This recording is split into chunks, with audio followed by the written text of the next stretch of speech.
El Señor les bendiga, tengan todos ustedes muy buenas noches.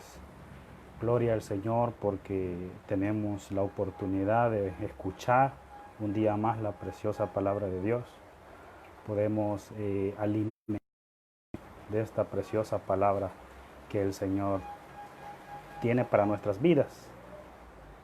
Dios tiene una palabra preciosa para cada uno de nosotros, hermanos. Y este día, hermanos, quiero compartir sobre un tema que creo que va a ser de mucha bendición para cada uno de nosotros. Creo que va a ser de mucha motivación también para que nosotros podamos continuar en el Evangelio, podamos seguir preparándonos para llegar a esos misterios que nos esperan en el cielo, para alcanzar la meta, hermanos. Así como el apóstol Pablo corría y se preparaba para alcanzar la meta que él se había propuesto, o que Cristo, mejor dicho, le había propuesto, hermanos. Así que vamos a orar. Ahorita está empezando a llover acá donde vivo yo. Quizás donde ustedes viven ya tiempito empezó a llover. O hermanos, de más tarde en sus casas. Pero esperemos que esto no nos interrumpa, que sigamos escuchando la palabra del Señor. Así que estemos pendientes, estemos atentos y no dejemos que la lluvia nos impida escuchar la preciosa palabra de Dios. Amén. Vamos a presentarnos en oración delante de Dios. Padre que estás en los cielos, te damos gracias, Señor Jesucristo. Gracias, Padre eterno, porque tú has sido bueno, Padre. Tú nos das el pan, el maná, Señor, el maná que viene del cielo, Señor bendito, ese maná espiritual. A diario, Señor, nos estás sustentando, nos estás proveyendo, Padre Santo, para que nosotros podamos estar, Señor, preparados en todo tiempo. Más, Señor, en estos tiempos de prueba, más en estos tiempos de dificultad, donde nuestra fe, Señor, es puesta a prueba. Señor, te damos gracias por todo. Bendecimos tu nombre. Háblanos esta noche. Toma mi mente, mi corazón, mi boca, y sé tú quien articule las palabras, Padre Santo, en este vaso, Señor. Te lo suplico en el nombre precioso de tu Hijo amado Jesús. Amén. Bien, mis amados hermanos, como les decía, quiero compartir esta noche sobre el tema es preparándonos para las bodas del Cordero. Ustedes saben que allá en los cielos se va a preparar un gran banquete, ¿verdad? Previo a las bodas del Cordero, donde la iglesia, hermanos, se va a unir con su esposo, que es nuestro Señor Jesucristo. Y miren cómo lo plantea Juan en Apocalipsis, capítulo 19, del versículo 7 al 9. Si me acompañan a la cita, hermanos, Apocalipsis 19, del versículo 7 al 9. Dice así: gocémonos y alegrémonos, y démosle gloria. Han llegado las bodas del Cordero, y su esposa se ha preparado. Versículo 7. Imagínense cómo lo plantea ya Juan desde esta perspectiva. Dice, y su esposa, refiriéndose a la iglesia, hermanos.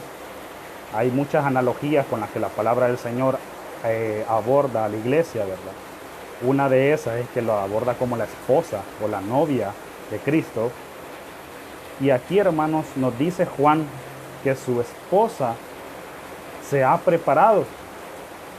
Y sería bueno introducir la siguiente pregunta, hermanos. ¿Qué tan preparados nosotros estamos para recibir a nuestro esposo? Y otra pregunta que va de la mano. ¿Qué estamos haciendo nosotros para prepararnos para recibir al esposo, a nuestro Señor Jesucristo?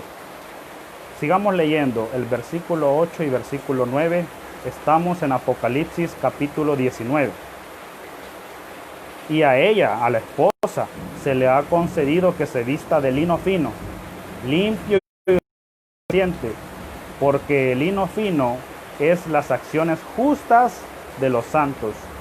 Y el ángel me dijo, escribe, bienaventurados los que son llamados a la cena de las bodas del Cordero. Y me dijo, palabras verdaderas de Dios. Bien, El versículo 8 nos dice que se nos ha concedido a la iglesia, se le ha concedido vestirse de lino fino, limpio y resplandeciente. Y nos explica el apóstol Juan qué significa ese lino fino, ese vestimenta espiritual que el cristiano debe de tener. Y dice que esa vestimenta significa las acciones justas de los santos. Amados, el Señor quiere una iglesia santa porque Él es santo. El Señor quiere una madura, perfecta, porque Él es perfecto. Hermanos, también el Señor quiere una iglesia que camine en justicia, que se mueve y que haga todo en justicia, porque Él es justo. Salmo 33:5 nos dice de que Él ama la justicia. Nuestro Dios, Él no ama la injusticia, Él ama la justicia. Y por eso es que Él desea que su iglesia sea una iglesia justa, que camine en verdad y en justicia. Ese es el llamado para nosotros como iglesia.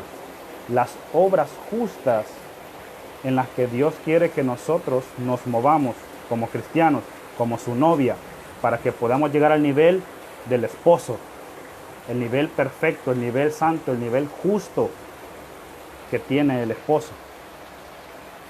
Miren, hermanos, la importancia de la justicia para Dios, como decía el Salmo 33:5, nos dice de que Dios ama la justicia. Miqueas 6:8 nos dice, Miqueas 6:8, oh hombre, Él te ha declarado lo que es bueno, y que pide Jehová de ti, solamente hacer justicia y amar misericordia, y humillarte ante tu Dios. La primera característica que pide es hacer justicia. El Señor siempre va a invitar a su novia, a su iglesia, a hacer justicia, porque como les dije al inicio, Él es justo. Él no es injusto. El que es injusto es el dueño de las tinieblas, el padre de la mentira. Pero en el Señor no hay injusticia. Y por lo tanto, Él desea que su iglesia sea una iglesia justa. Y Él ha preparado obras, como Efesios capítulo 2 y versículo 10. Nos dice de que Él ha preparado obras de antemano para que andemos en ellas. Esas obras son esas obras de justicia que el Señor ha preparado de antemano, desde antes de la fundación del mundo. El Señor ya sabía que nosotros íbamos a tener diferentes oportunidades para hacer justicia. Miren, y hacer justicia, mis amados, no solamente se limita a un acto de acción. Muchas veces la justicia va a implicar un acto de omisión. El Señor muchas veces, ya tiempo, nos ha estado diciendo que dejemos cierta práctica, que dejemos cierto hábito, que dejemos cierta vocabulario, y obedecer a esa palabra o esa exhortación de parte de Dios es un acto de justicia, es una obra de justicia. El dejar de hacer lo que antes hacíamos, el omitir aquella acción que desagrada al Señor, porque Él me lo ha pedido, porque Él me lo ha ordenado, es un acto de justicia. Entonces el Señor ama la justicia. El Señor quiere que su iglesia camine. Y esa justicia, mis amados, va a ir tejiendo cada parte de nuestro vestido espiritual para cuando lleguemos a la boda del Cordero. Me imagino yo que para la mujer, cuando llega el momento de su casamiento, más atención le pone es a su vestimenta, ¿verdad? El pastor muchas veces nos ha dicho de que cuando uno va a una boda, muy pocos se fijan en la vestimenta del hombre, poco común. Pero cuando vemos la vestimenta de la mujer, todos están a la expectativa, ¿verdad? Porque la mujer se enfoca en vestirse con agrado, en vestirse con que agradar a su pareja. Esa es la importancia que tiene Dios, la esposa, perdón, para que se pueda acercar más, para que pueda atraer, mejor dicho, perdón, el esposo, ¿verdad? Y a la gente que puedan ver.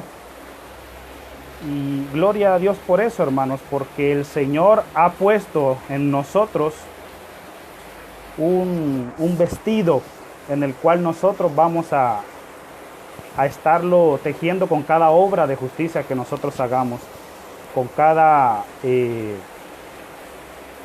acto, como les decía, o misión también que nosotros podamos hacer. Ese vestido se va tejiendo, ese vestido es un vestido espiritual. Y miren, hermanos, la analogía que utiliza Pablo sobre el matrimonio para compararlo a la iglesia. En Efesios capítulo 5, del versículo 25 al 27. Efesios capítulo 5, del 25 al 27. Vuestras mujeres, así Cristo amó a la iglesia y se entregó a sí mismo por ella, para santificar, habiéndola purificado por el agua por la palabra, a fin de presentársela a sí mismo una iglesia gloriosa, que no tuviera mancha ni arruga ni cosa semejante, sino que fuese santa y ancha. Hasta el versículo 27. Esa es la analogía que Pablo utiliza. Como les dije, diferentes tipos de analogías se utilizan, mis amados, que es un edificio, la iglesia, es un templo, ¿verdad?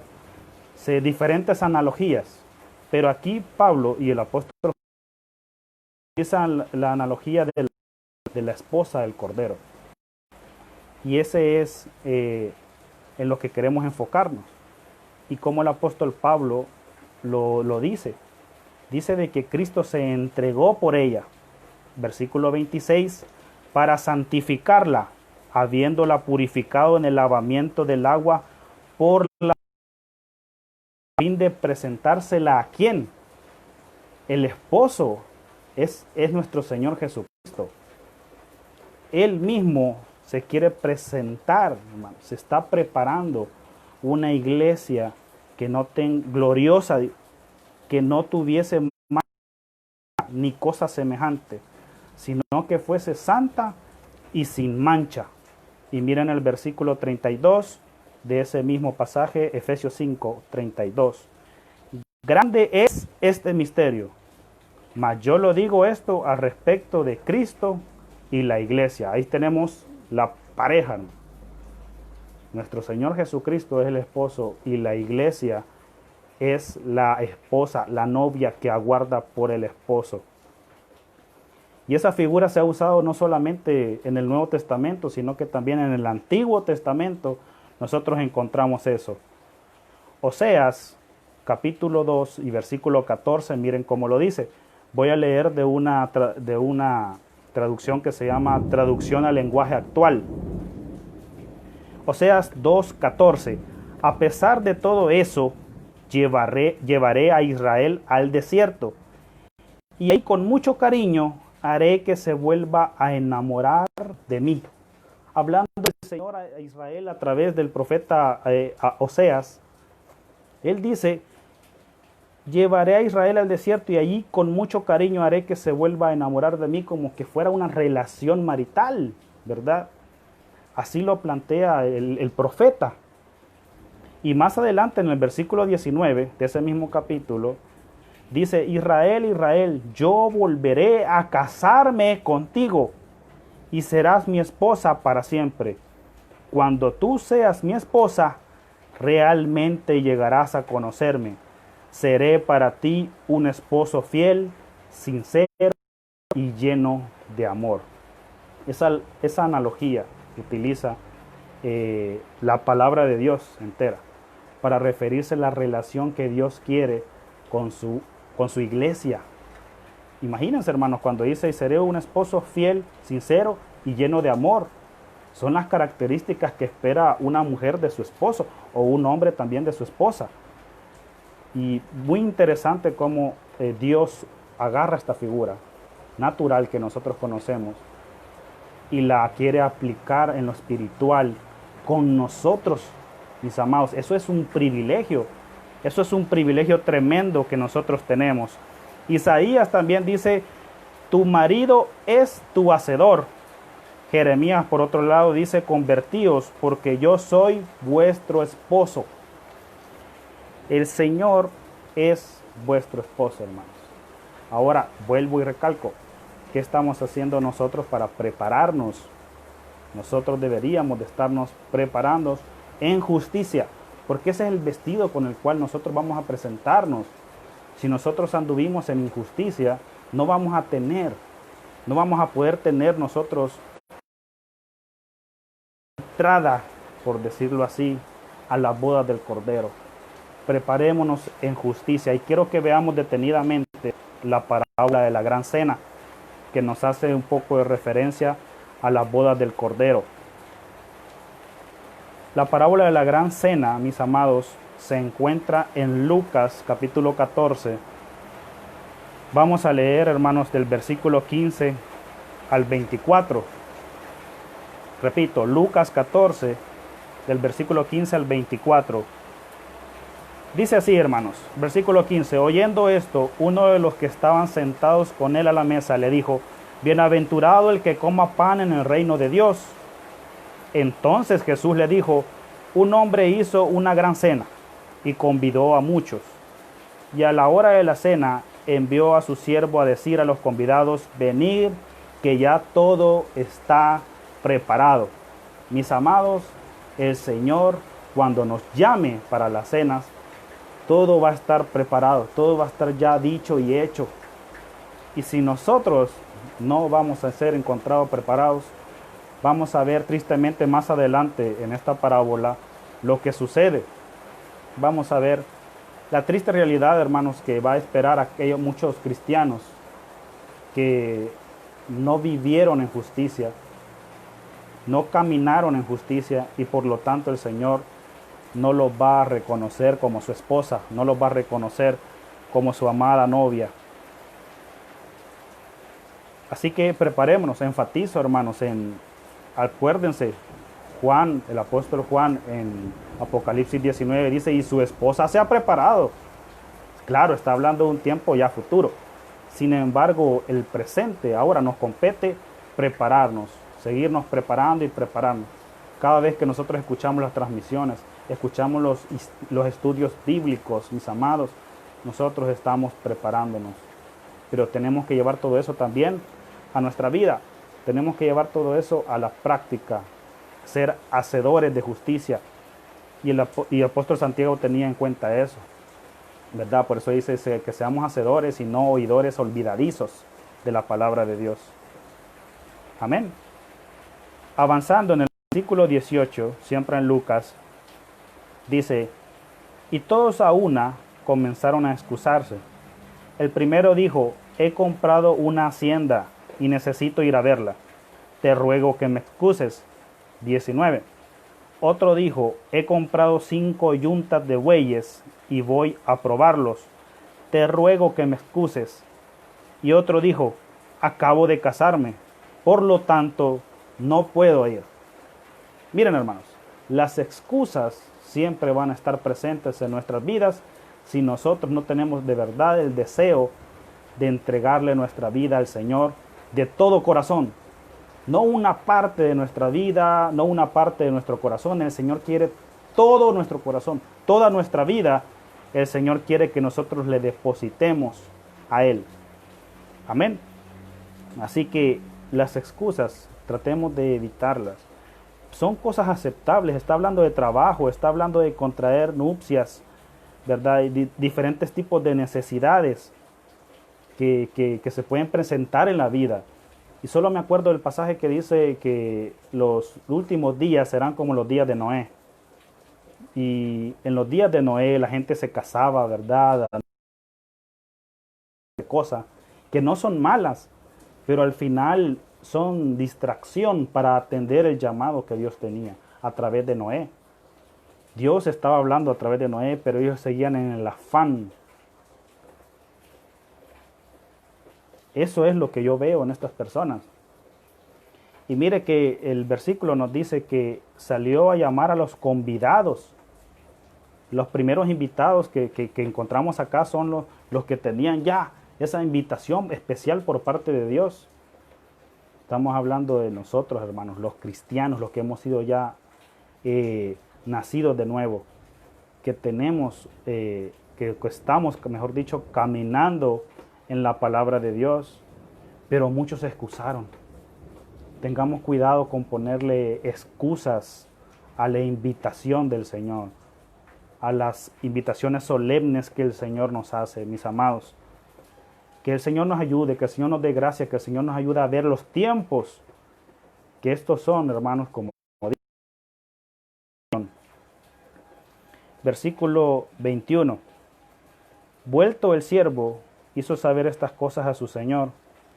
Entonces, enojado, el padre de familia dijo a su siervo: ve pronto por las plazas y las calles de la ciudad y trae acá a los pobres, los mancos, los cojos y los ciegos. Y dijo el siervo: Señor, se ha hecho como mandaste y aún hay lugar. El Padre Celestial, el Padre de familia, como dice acá, es nuestro Dios. Y Él, mis amados, va a hacer todo lo posible porque nadie se pierda, sino que todos vengan al arrepentimiento. Entonces envía a sus siervos a invitar más, a evangelizar, ¿verdad? Y a traer, dice, a todos, a los ciegos, a los pobres, a los mancos, a invitarlos a las bodas. Y al parecer unos pocos aceptaron, porque dice, los siervos terminan diciendo en el versículo 22 que aún hay lugar. O sea, no se ha llenado el espacio, el cupo que el padre quería para las bodas de su hijo. Versículo 23.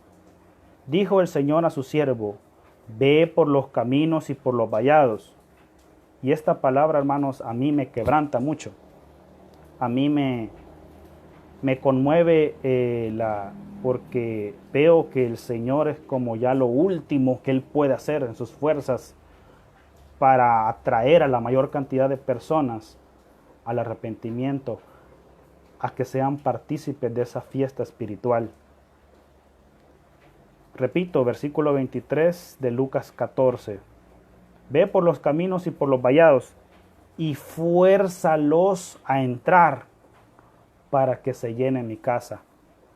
Esa palabra fuérzalos a entrar es una palabra que me quebranta, mis amados. No sé qué sienten ustedes cuando escuchan de parte de Dios, de parte de nuestro Padre, que diga, no quieren participar del banquete que voy a dar, de la fiesta que voy a hacer para mi hijo, de la ceremonia.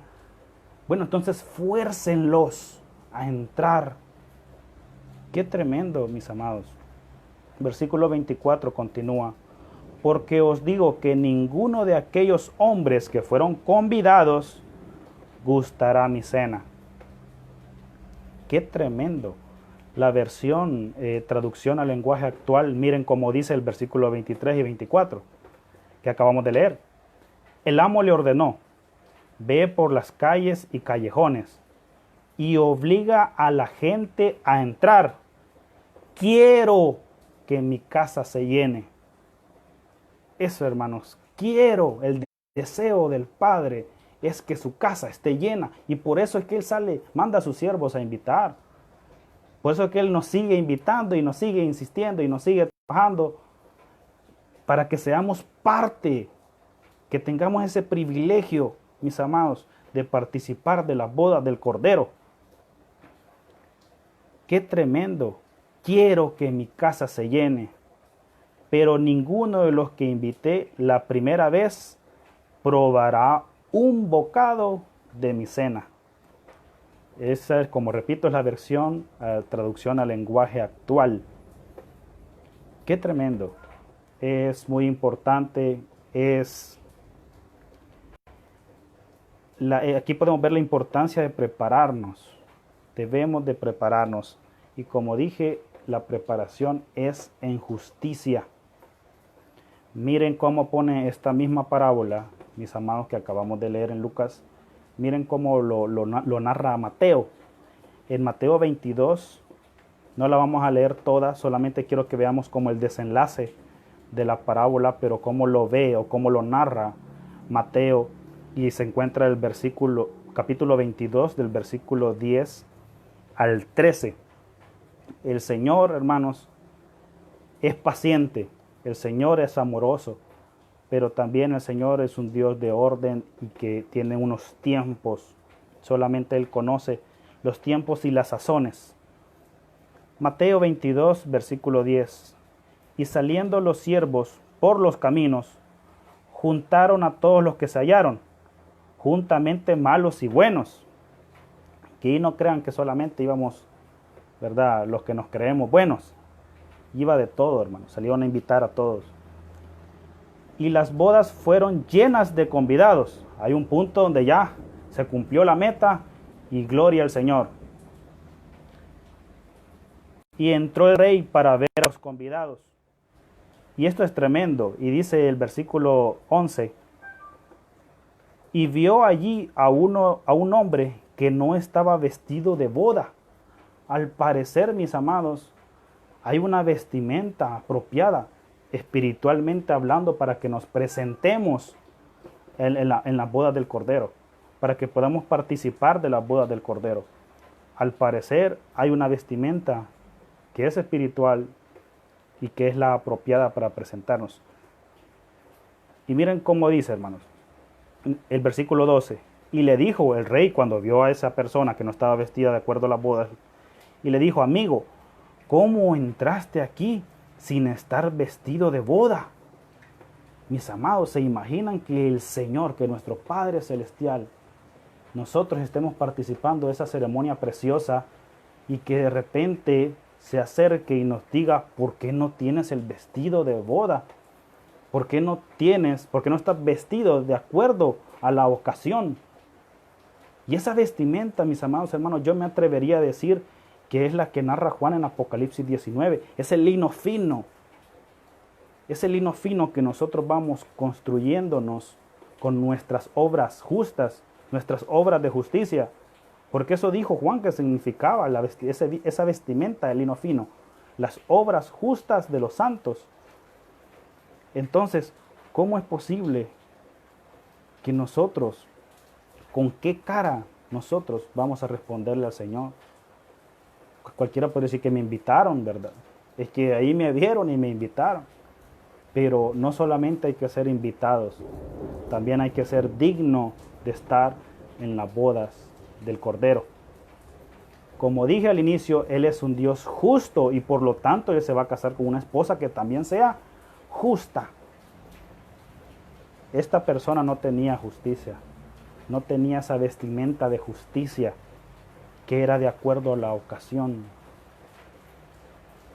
Y miren lo que él hace posteriormente cuando le preguntan cómo entraste sin estar vestido, en el versículo 12. Dice: mas él enmudeció, no pudo articular palabra. Es que ¿quién va a poder, hermanos, argumentar algo que el Señor esté cuestionando de nuestras vidas?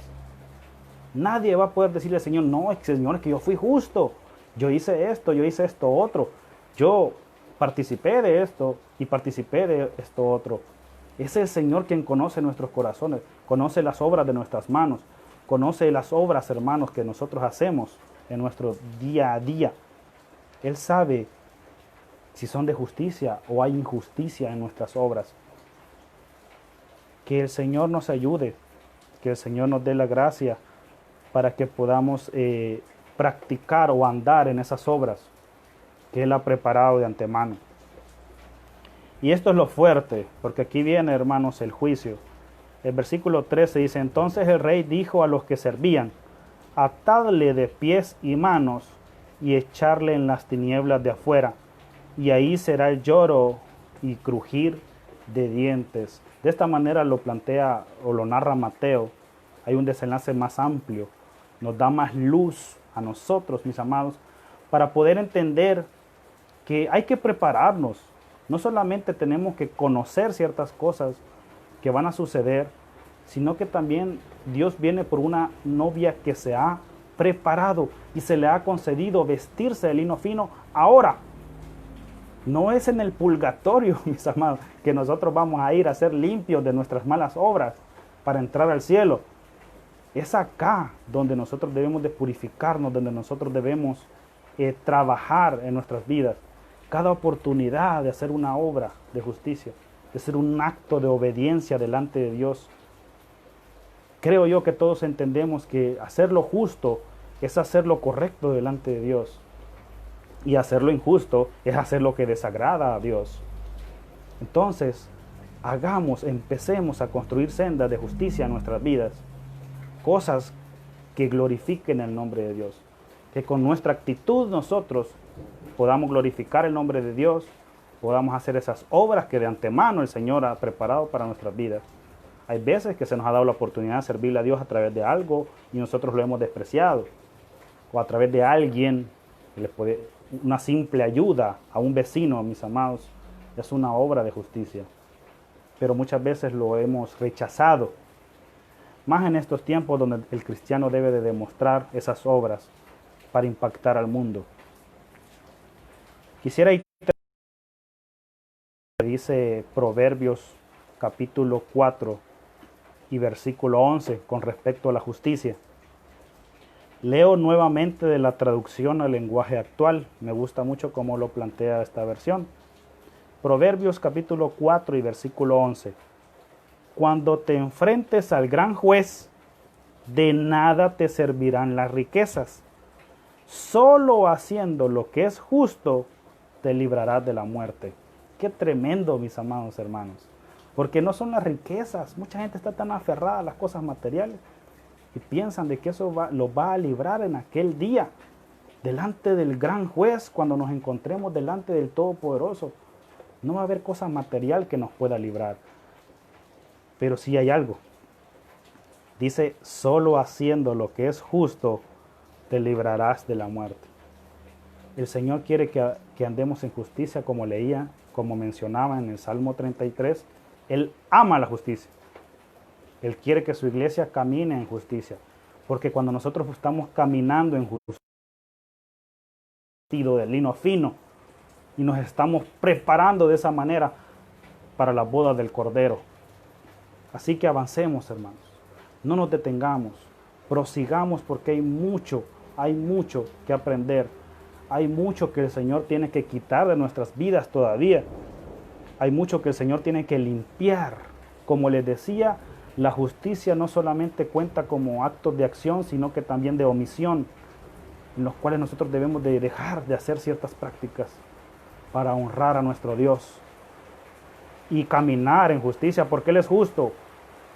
Dios siempre ha querido que su iglesia, como decía al principio también, se asemeje a Él lo más que se pueda.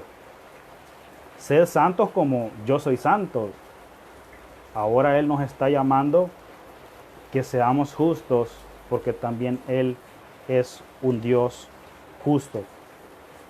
Y quisiera terminar solamente recordando, no lo vamos a leer, solamente quiero recordarles la parábola de las 10 vírgenes. Acuérdense de que habían 5 que eran insensatas y 5 que eran prudentes.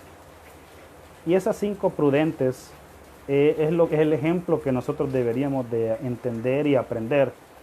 Que ellas se prepararon con tiempo. Ellas estuvieron preparándose durante su tiempo acá, mis amados. Y estuvieron velando y aguardando que el esposo viniera por su esposa. Que nuestro Señor Jesucristo venga por su iglesia. En otras palabras. Y eso estaban esperando. Y lo estaban haciendo con su lámpara encendida y su aceite. Pero las 5 insensatas no tenían el aceite. Solo tenían la lámpara.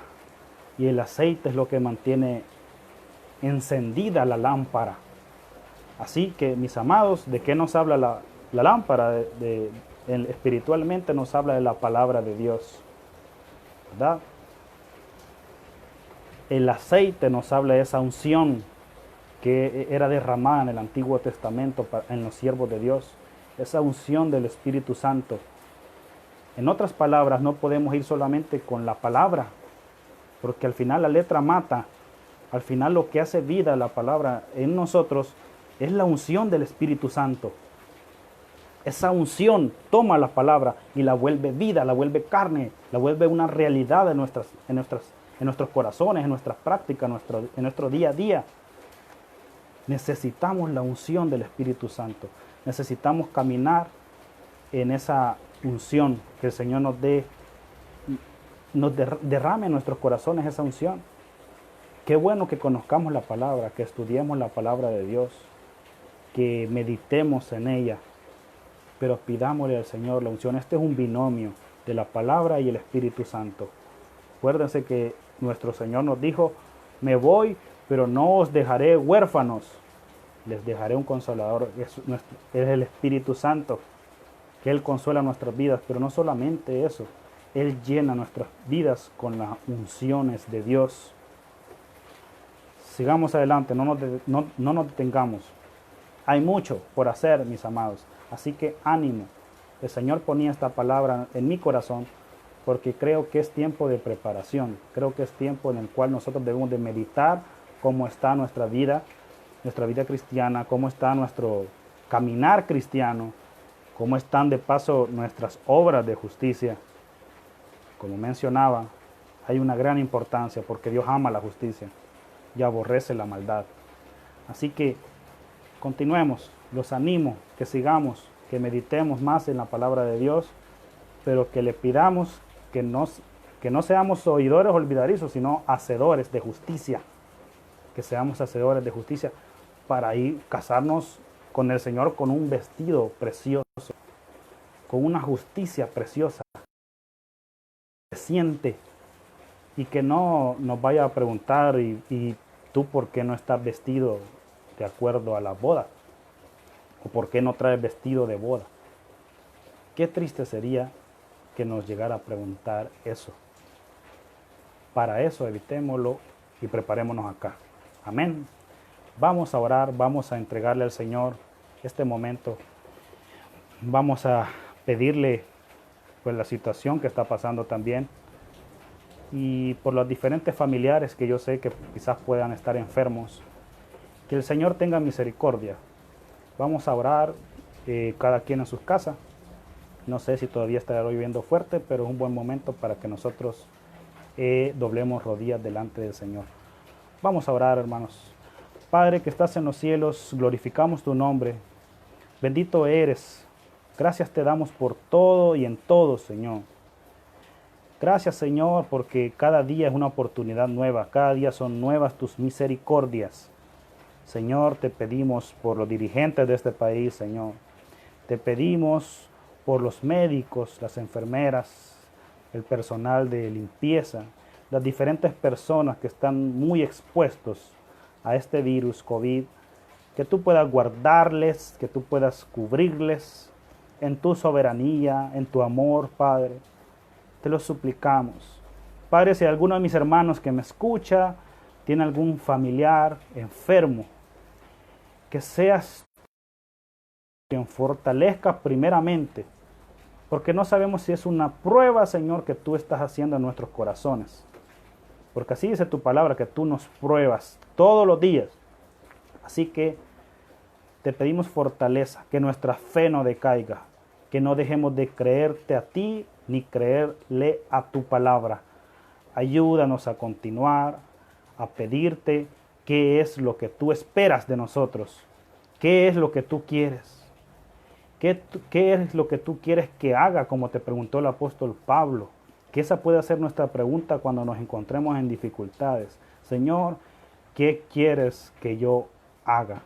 Así que ponemos en tus manos la vida de toda nuestra familia. La cubrimos con tu preciosa sangre, Señor. Guarda nuestra entrada, nuestra salida. Y te suplicamos que nos permita seguirnos alimentando de este maná del cielo. Que nos permita, Señor, seguir creciendo y preparándonos para ser partícipes de todos esos eventos que nos esperan en los cielos. Señor, queremos participar, queremos ser consagrados para ti en justicia. Cualquier oportunidad de injusticia que nosotros podamos rechazarla al primer intento, en la primera ocasión, nosotros podamos despreciar cualquier acto de injusticia, porque tú amas la justicia. Gracias te damos, Señor Jesús. Bendice a cada uno de nuestros pastores también, Señor. Guárdalos, Señor. Cuídalos, Señor bendito. Cúbrelos, Padre, con tu mano preciosa. Te lo suplicamos en el nombre de Cristo Jesús. Amén. Buenas noches, mis amados hermanos.